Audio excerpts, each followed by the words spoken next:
स्वागत है आपका हमारे चैनल में। आज हम स्क्वायर और रोम्बस से जुड़े सवाल करेंगे। मैंने सभी फिगर्स के फॉर्मूले की डिटेल्ड वीडियो बनाकर दे दी है। आप डिस्क्रिप्शन बॉक्स में दिए लिंक पर जाकर उसे देख सकते हैं। वीडियो के बीच में मैं आपको दूंगी एक बोनस टिप। आप वीडियो के फुल स्क्रीन मोड पर लगाकर देखें ताकि सब क्लियरली नज़र आए। शुरू करने से पहले एक बार रिवाइज कर लेते हैं। स्क्वायर इस तरह की फिगर है, इसकी जब चारों साइड्स बराबर होती हैं, ये भी है, ये भी है, ये भी है, ये भी है, ठीक है। इसका एरिया बराबर होता है ए स्क्वायर के, पेरीमीटर होता है 4a के, और एरिया डायगोनल्स के अकॉर्डिंग भी मेजर कर सकते हैं। डायगोनल्स ये इसके अकॉर्डिंग भी मेजर कर सकते हैं, वो होता है half D square, half D square. और रोम्बस इस तरह की फिगर है, या फिर आप इसको इस तरह से भी ड्रॉ कर सकते हो, काइट की शेप में। इसके डायगोनल्स की जो लेंथ है वो अलग अलग होती है, एक D1 एक D2, ये D1 ये D2, वैसे यहाँ पे भी D1 D2 दो हो सकते हैं। रोम्बस के जो डायगोनल्स हैं उनकी लेंथ अलग है, लेकिन साइड्स जो होती हैं उसकी बराबर ही होती हैं, इसलिए हम इन दोनों टॉपिक्स को एक साथ कवर करने लगे हैं। और एरिया होता है इसका हाफ D1 D2 के बराबर, और पेरीमीटर होता है इसका 4a के बराबर। जो इसके डायगोनल्स हैं वो एक दूसरे को 90 डिग्री पर इंटरसेक्ट करते हैं। इंटरसेक्ट भी नहीं कहेंगे, बाइसेक्ट कहेंगे। अगर ये चारों साइड्स बराबर हैं तो ये वाली लेंथ और ये वाली लेंथ बराबर होंगी। वैसे यहाँ पे भी ये वाली लेंथ और ये वाली लेंथ बराबर होंगी, बाइसेक्ट करेंगे 90 डिग्रीज पे एक दूसरे को, ठीक है। स्क्वायर के तो करेंगे क्योंकि square is a special case of rhombus, ठीक है। ये हो गए इसके short review of formulas. Its example कहती है कि the perimeters of two squares are 40 centimetre and 32 centimetre. Perimeter किसके बराबर है? Perimeter is equal to 4a, यानी कि पेरीमीटर डिवाइडेड बाय 4 किसके बराबर हो जाएगा? a के बराबर, ठीक है। पेरीमीटर ऑफ टू स्क्वायर्स, दो स्क्वायर्स का पेरीमीटर दिया हुआ है 40 centimetre and 32 centimetre. Find the perimeter of a third square, एक तीसरा स्क्वायर का पेरीमीटर निकालना है। Whose area is equal to the difference, जिसका एरिया किसके बराबर है? Equal to the difference of the areas of two squares. ये जो दो स्क्वायर्स दिए हैं जिनके पेरीमीटर्स दिए हैं उनके एरियाज के डिफरेंस के बराबर उसका एरिया है थर्ड स्क्वायर का। उस थर्ड स्क्वायर के हमने पेरीमीटर्स फाइंड करने हैं, ठीक है। सबसे पहले हमारे पास में क्वेश्चन है, एक स्क्वायर है जिसका पेरीमीटर है 40, एक स्क्वायर है जिसका पेरीमीटर है 32, और एक थर्ड स्क्वायर है। उन दोनों पेरीमीटर्स के एरियाज़ का जो डिफरेंस है वो किसके बराबर है? थर्ड स्क्वायर के एरिया के बराबर है, और हमने फाइंड क्या करना है? उसका पेरीमीटर हमने इसका फाइंड करना है, ठीक है। यानी कि इसकी जो साइड है वो कितनी हो जाएगी? एरिया निकालने का फॉर्मूला क्या है? Area is equal to a square, side का स्क्वायर, ठीक है। तो एरिया निकालने के लिए सबसे पहले हमें चाहिए साइड। तो साइड हमें कहाँ से मिलेगी? पेरीमीटर से। पेरीमीटर कितना दिया हुआ है? 40। अगर पेरीमीटर को 4 से डिवाइड कर दो तो साइड आ जाएगी, ठीक है। तो 40 को 4 से डिवाइड कर दो, यानी कि इसकी साइड कितनी है? 10 सेंटीमीटर इसकी साइड है एक स्क्वायर की। और दूसरा स्क्वायर की साइड कितनी हो जाएगी? उसका ये पेरीमीटर है 32 को 4 से डिवाइड कर दो तो उसकी साइड कितनी आ जाएगी? 8, यानी कि इसकी साइड कितनी हो गई? 8 सेंटीमीटर। अब क्या निकालना है हमने? एरियाज। अगर इसका साइड 10 सेंटीमीटर है तो इसका एरिया कितना है? ए स्क्वायर, यानी कि 10 × 10, यानी कि इसका एरिया कितना हो जाएगा? 100। और इसका एरिया कितना हो जाएगा? 8 × 8, यानी कि इसका एरिया कितना हो जाएगा? 64। एक ये एरिया आ गया, एक ये एरिया आ गया। जो थर्ड स्क्वायर है उसका एरिया कह रहा है इसके डिफरेंस के बराबर है, यानी कि 100 में से 64 माइनस कर दो, यानी कि इसका एरिया कितना हो गया? 36 इस थर्ड स्क्वायर का एरिया है। अगर इसका एरिया 36 है तो उसकी साइड कितनी हो जाएगी? अगर ये 36 है तो साइड कितनी होगी? स्क्वायर रूट ऑफ 36, यानी कि साइड कितनी हो गई? 6, ठीक है। ये आ गई इसकी साइड। और निकालना क्या है? पेरीमीटर। तो पेरीमीटर क्या होता है? 4a, यानी कि 6 इंटू 4 कितना हो गया, 24 सेंटीमीटर आ गया इसका पेरीमीटर। 8th एग्जाम्पल सॉल्व हो गई है। नेक्स्ट एग्जाम्पल की तरफ चलते हैं। A room 5 metre 44 centimetre long and 3 metre 74 centimetre broad is to be paved with square tiles. कह रहा है एक रूम है, उसकी डायमेंशंस दी हुई हैं, देखो वो बराबर नहीं है, इसका मतलब जो रूम है वो रेक्टेंगुलर शेप में होगा, ठीक है, और उसकी एक डायमेंशन दी हुई है 5 मीटर 44 सेंटीमीटर और दूसरी डायमेंशन दी हुई है 3 मीटर 74 सेंटीमीटर। सबसे पहले तो हम इनके यूनिट्स बराबर कर लेते हैं इसको ईजी करने के लिए। 1 मीटर में कितने सेंटीमीटर हैं, 100 सेंटीमीटर है, यानी कि 500 सेंटीमीटर्स, 100 से मल्टीप्लाई कर दिया, 500 सेंटीमीटर्स और 44 सेंटीमीटर्स, यानी कि टोटल कितने हो गए 544 सेंटीमीटर्स। इसको आप सीधा भी ज्वाइन करके लिखोगे ना तो सेम आंसर ही आ जाएगा, ठीक है। ये जैसे ये 544 बना है वैसे ये 374 सेंटीमीटर्स बन जाएगा। ना कह रहे room 5 metre 44 centimetre long and 3 metre 74 centimetre broad is to be paved with square tiles. इसको स्क्वायर टाइल्स के साथ में पेव करना है, मतलब इस पूरे जगह को स्क्वायर टाइल्स से भरना है, ठीक है। Find the least number of square tiles required to cover the floor. Least number निकालना है हमने टाइल्स का। सबसे पहले तो हम देखते हैं फॉर्मूला क्या होता है। किसी भी चीज़ का हमने नंबर, अगर कोई बड़ी चीज़ को हमने छोटी चीज़ से भरना है ना, number into smaller area, small entity का एरिया, ठीक है, स्मॉल एंटिटी का एरिया होगा वो, small entity, area of small entity लिख लीजिए, is equal to area of big entity, ठीक है। अब नंबर हमने करना है लीस्ट। ये चीज़ लीस्ट कब होगी, जब ये वाली चीज़ मैक्सिमम होगी, तभी ये वाला एरिया तो सेम ही रहेगा। हमने इसको करना है लीस्ट। सबसे पहले तो हम इस बिग एंटिटी की बात करते हैं। बिग एंटिटी क्या है यहाँ पे, ये वाला रूम, ठीक है। इसका एरिया किसके बराबर होगा, रेक्टेंगल का एरिया क्या होता है L इंटू बी, यानी कि किसके बराबर हो जाएगा ये 544 इंटू 374 के बराबर, ठीक है। ये तो हो गया area of rectangle, area of big entity. अब यहाँ पे एरिया ऑफ स्मॉल एंटिटी, वो तो हमें पता नहीं कि इसकी कितनी स्क्वायर टाइल की कितनी जो है वो साइड होगी जिससे हम एरिया निकाल लेंगे, ये तो हमें नहीं पता, ये तो हमने फाइंड करना है, ठीक है। और नंबर भी हमें नहीं पता, वो तो उसने हमें फाइंड करने के लिए बोला है, find the least number of square tiles, यानी कि वो तो निकलेगा एंड में ही, ठीक है। अब हमें सबसे पहले चाहिए area of small entity. Area of small entity यहाँ पे मैं आपको बता रही थी कि ये हमें चाहिए लीस्ट। लीस्ट ये कब होगा, जब ये वाली चीज़ क्या होगी मैक्सिमम। समझ लो कि ये दोनों ही जो लेंस हैं ये 2 से डिवाइड हो सकती हैं, इसकी एंड में भी 4 है, इसकी एंड में भी 4 है, यानी कि ये दोनों 2 से डिविजिबल है। तो अगर मैं 2 सेंटीमीटर साइड वाला कोई चीज़ ले लूँ तो उससे हम इसको पेव कर सकते हैं, लेकिन वो 2 सेंटीमीटर वाली तो कितनी ज़्यादा लग जाएंगी ना। लेकिन उसने कहा है कि नंबर जो है ना वो लीस्ट आना चाहिए, यानी कि ये वाली जो चीज़ है ये मैक्सिमम होगी तभी ये जो नंबर है ये लीस्ट होगा, ठीक है। अब ये मैक्सिमम कैसे निकलेगी, ये मैक्सिमम कैसे निकलेगी, अगर यहाँ पे हमें स्क्वायर टाइल्स लगानी है तो यानी कि ये जो लेंस है ये बराबर होनी चाहिए ना, ये टेढ़ी मेढ़ी नहीं होनी चाहिए, ये बराबर होनी चाहिए। यहाँ पे भी पूरी पड़नी चाहिए और यहाँ पे भी पूरी पड़नी चाहिए। कुछ इस तरह की हमें लेनी है जो यहाँ पे भी पूरी आए और यहाँ पे भी पूरी आए, यानी कि हमें क्या लेना है, इन दोनों साइड्स का हाईएस्ट कॉमन फैक्टर लेना पड़ेगा, तभी जो यहाँ पे भी पूरा आ जाएगा और यहाँ पे भी पूरा आ जाएगा। यानी कि कॉमन फैक्टर चाहिए हमें इन दोनों में से। इन दोनों में से कॉमन 2 भी है, लेकिन हमें लीस्ट वाला नहीं चाहिए, हमें हाईएस्ट चाहिए, क्योंकि हमें यहाँ पे इस चीज़ को मैक्सिमम करना है और इस चीज़ को लीस्ट करना है, ठीक है। तो हम यहाँ से निकाल लेंगे दोनों का highest common factor. Highest common factor आपको निकालना आता ही है, आपने छोटी क्लासेस में किया हुआ है। 544 और 374, चलो 2 से डिवाइड कर दो, 272 और यहाँ पे आ जाएगा 187। अब इन दोनों का निकाल लो तो ये 17 से डिविजिबल होगा 102, 6 यहाँ पे आ जाएगा 17 से डिविजिबल 1, ठीक है।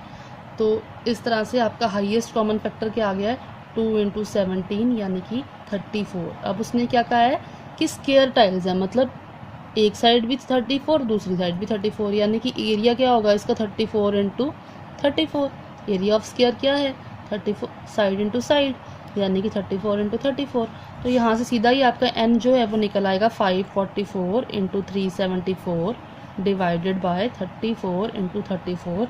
आप इसकी कटिंग करके इसको सॉल्व कर लीजिए, आपका आंसर आ जाएगा 176। ठीक है, इसी के साथ आपकी 9th एग्जाम्पल सॉल्व हो गई है। नेक्स्ट एग्जाम्पल की तरफ चलते हैं। Find the area of a square whose diagonals is 3.8 metre long. ये तो बिल्कुल सीधा सा सवाल है। एरिया ऑफ स्क्वायर किसके बराबर है? Diagonal half diagonal square, half diagonal किसके बराबर दिया हुआ? 3.8 मीटर्स लॉन्ग, यानी कि 3.8 में 3.8, इसको सॉल्व कर लीजिए, आंसर आ जाएगा 7.22 मीटर स्क्वायर। ठीक है, नेक्स्ट एग्जाम्पल नंबर 11 की तरफ चलते हैं। The diagonal of two squares are in the ratio 2:5। अब कह रहा है कि दो स्क्वायर्स हैं, उनके डायगोनल्स की जो रेशो है ना वो है 2:5। इसकी 2x है, इसका जो है वो 5x है। मैंने आपको पहले भी बताया था कि जब भी आपके पास में रेशो का कोई भी सम आए तो आपने उसको x की फॉर्म में लिख लेना। ठीक है, तो वो क्या है? एक है 2x और एक है 5x। अब निकालना ratio of their areas. Find the ratio of their areas की रेशो फाइंड करनी है। एरिया 1 ओवर एरिया 2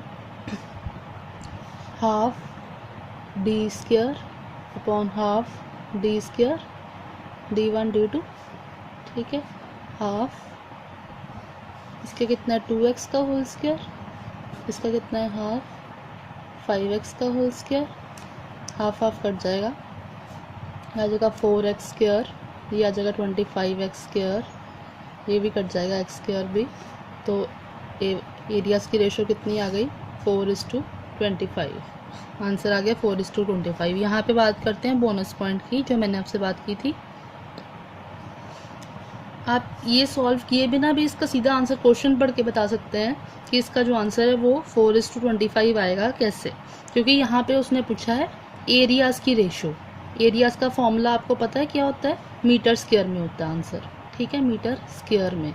तो अगर आपको डायगोनल दिया है तो उसकी आपने क्या ले लेना है? सीधा ही स्क्वायर, यानी कि 2:5 था तो 2 का स्क्वायर कितना? 4 और 5 का स्क्वायर कितना? 25। तो सीधा ही आंसर कितना आ जाता? 4:25। अगर उसने बोला होता कि पेरीमीटर का रेशो बताओ, तो पेरीमीटर किस में होता है? वो तो मीटर्स में ही होता है, उसका तो कोई स्क्वायर नहीं होता, तो फिर सीधा ही आंसर आता 2:5। उसमें हम स्क्वायर नहीं करते।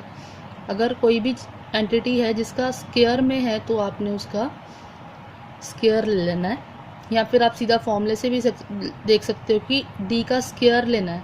तो अगर d जो है वो 2:5 है तो इनका स्क्वायर की रेशो होगी, और वो स्क्वायर किसके बराबर होगा? 4:25 के।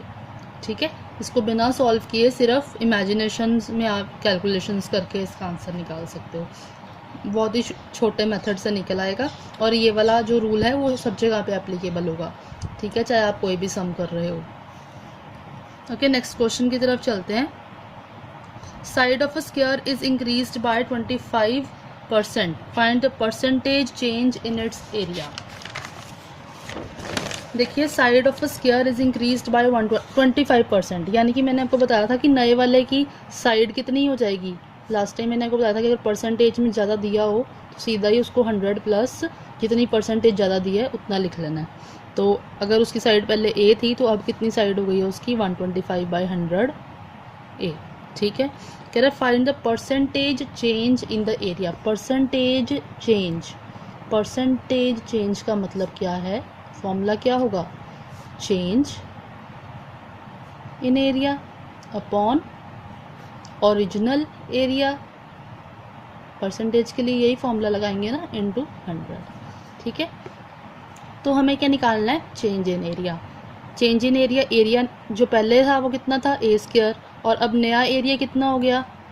ये साइड, तो यानी कि 125A/100 इंटू 125/100A। ठीक है, ये न्यू एरिया, और पुराना एरिया कितना था? ए स्क्वायर, और ओरिजिनल एरिया भी कितना था? ए स्क्वायर इंटू 100। ठीक है, तो यहाँ से ए स्क्वायर कॉमन आ जाएगा, कटिंग कर लो इसकी 5/4 5/4 25/16 -1 अपॉन ए स्क्वायर कट जाएगा इंटू 100। सॉल्व कर लो, 25 में से 16 गए, एलसीएम लेके 9/16 इंटू 100। जब इसको सॉल्व कर लोगे तो आपका आंसर आ जाएगा 56.25%। ठीक है, 900 डिवाइडेड बाय 16 करोगे तो आपका आंसर आ जाएगा 56.25%। और ये वाला क्वेश्चन भी सॉल्व। नेक्स्ट क्वेश्चन की तरफ चलते हैं। If the length of certain rectangle is decreased by 4 centimetre. कह रहा है कोई रेक्टेंगल है, उसकी लेंथ अगर पहले L है और पहले B है, ठीक है, length is decreased by 4 metre. अगर उसकी जो अब लेंथ है वो मैं 4 मीटर कम कर दूँ, and the width is increased by 3 centimetre, और उसकी जो अब विड्थ है उसको 3 मीटर बढ़ा दूँ, ठीक है, a square with the same area as the original rectangle would result. तो जो अब स्क्वायर बन जाता है, एक ऐसा स्क्वायर बन जाएगा जिसका एरिया इस रेक्टेंगल के एरिया के बराबर था। ठीक है, अगर इस लेंथ को 4 मीटर कम कर दूं और इसको 3 सेंटीमीटर बढ़ा दूं तो एक स्क्वायर बनेगा और स्क्वायर का एरिया इस रेक्टेंगल के बराबर होगा। ठीक है, तो अगर स्क्वायर बन जाएगा, इसका मतलब अगर L में से 4 कम कर दिए जाएं और B में 3 बढ़ा दिए जाएं तो दोनों ही साइड्स क्या हो जाती हैं, बराबर हो जाती हैं। यानी कि इसकी साइड को आप L-4 और L-4 कंसीडर कर सकते हो, या फिर B+3 कुछ भी कंसीडर कर सकते हो, क्योंकि अब ये दोनों बराबर हो गए हैं। ठीक है, एक स्क्वायर बन गया और उसका एरिया इसके बराबर है।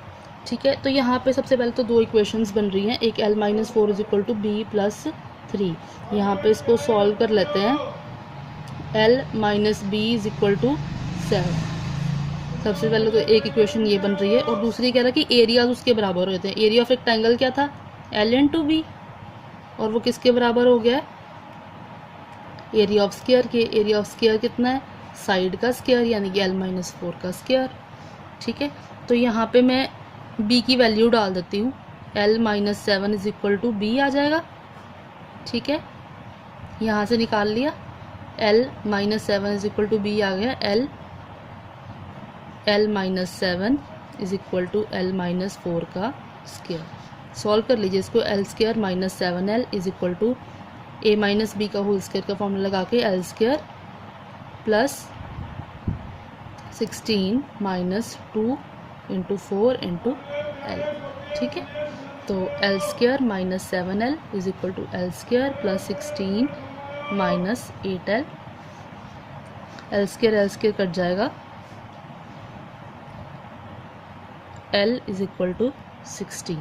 यहाँ से L कितना निकल आया, 8L को इधर ले जाइए, 8L - 7L L = 16 आ जाएगा। L कितना आ गया, 16। तो B कितना आ जाएगा, B = L - 7, तो 16 - 7 = 9।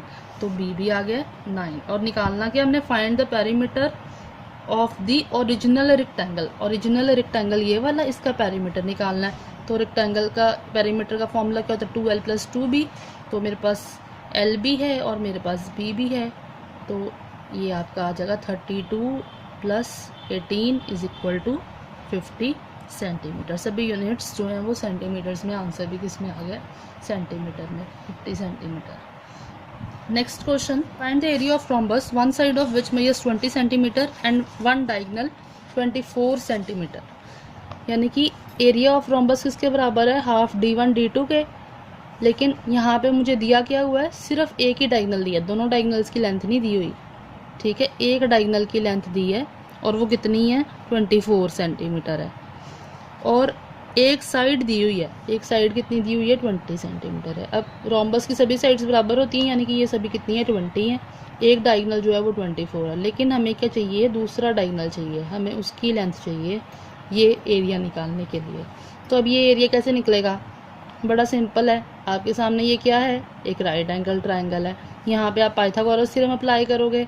पाइथागोरस थ्योरम में हाइपोटेन्यूज कितना है, 20², ये वाली लेंथ इज इक्वल टू इसके, ये हमें नहीं पता, ये तो हमें फाइंड करना है, यानी कि ये बेस हमें नहीं पता है कितना है, ठीक है।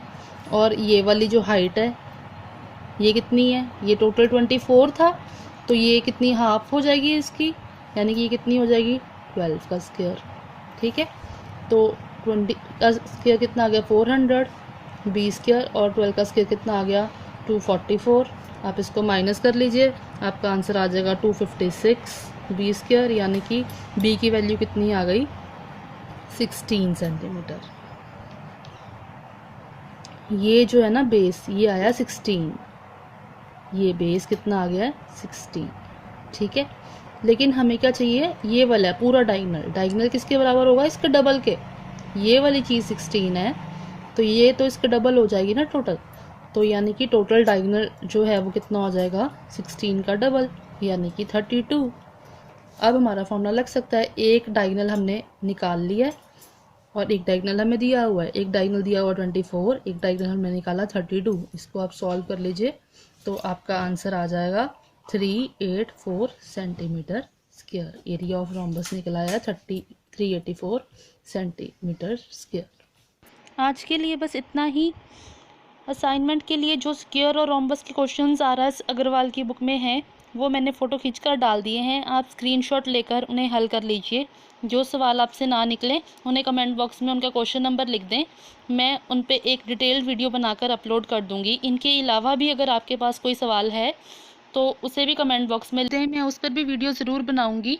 मैंने इसमें एग्जाम्पल नंबर 14 छुड़वा दी है, जब मैं आपको वॉल्यूम का चैप्टर करवाऊंगी तब वो समझाऊंगी। अगर आपको मेरी वीडियो पसंद आई है तो चैनल को सब्सक्राइब करना ना भूलें, प्लीज़ लाइक शेयर सब्सक्राइब।